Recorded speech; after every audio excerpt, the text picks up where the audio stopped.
Welcome back. இப்போதான் நீங்க இந்த வீடியோ ஃபர்ஸ்ட் டைம் பாக்குறீங்கன்னா, நான் ஷர்மிளா நிக்கோலட், ஒரு ப்ரொஃபஷனல் கால்ஃபர். உங்க லோவர் பாடி ஸ்ட்ரென்தனிங்காக நான் உங்களுக்கு சில எக்ஸசைசஸ் சொல்லிக் கொடுக்க போறேன். உங்க லோயர் பாடியை பலமாக நீங்க தைஸ்ல எக்ஸசைஸ் செய்யணும்.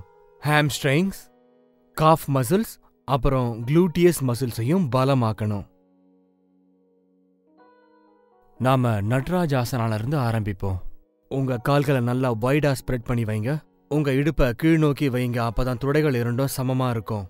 உங்க கைகளை மேல சேர்த்து வைங்க. நார்மலா பிரீத் பண்ணுங்க. இதே மாதிரி 1 நிமிஷம் இருங்க.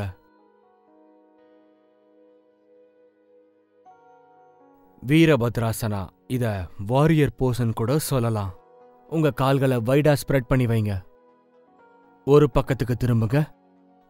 கைகள் இரண்டையும் சேர்த்து வச்சுக்கோங்க. உங்க இடுப்பு கீழே இருக்கணும். வயிறை நல்லா ஸ்ட்ரெச் செய்யணும். இந்த போஸ் உங்க தொடைகளையும் ஹாம்ஸ்ட்ரிங்ஸையும் நல்லா வலுவாக்கும்.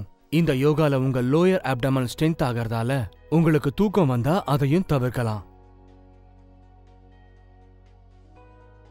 உட்கட்டாசனா உங்க தொடைகளை இன்னும் பலமாக்கிறதுக்காக பண்றது. நீங்க இப்போ ஸ்குவாட் பொசிஷன்ல உட்காரணும். 1 நிமிஷம் வரைக்கும் இப்படியே இருங்க. 30 வினாடிகளுக்கு நீங்க இப்படியே இருக்கணும். உங்க தைஸ பலமாக்க நீங்க ஸ்குவாட்ஸ் பண்ணலாம். அது மட்டும் இல்லாம உங்க உடம்புல இருக்கிற கொழுப்பு சத்தையும் இது எடுத்துரும். கையில தம்பிள்ஸ வச்சுக்கிட்டு இதை செய்யலாம். இப்போ நல்லா மூச்சை இழுத்து விட்டுக்கிட்டே உக்காருங்க. மூச்சை விட்டுட்டே மேலே எந்திரிங்க. உங்க தொடைகள் நல்லா பலமாக ஒரு 15 இல்ல 20 தடவை இதை செய்யணும்.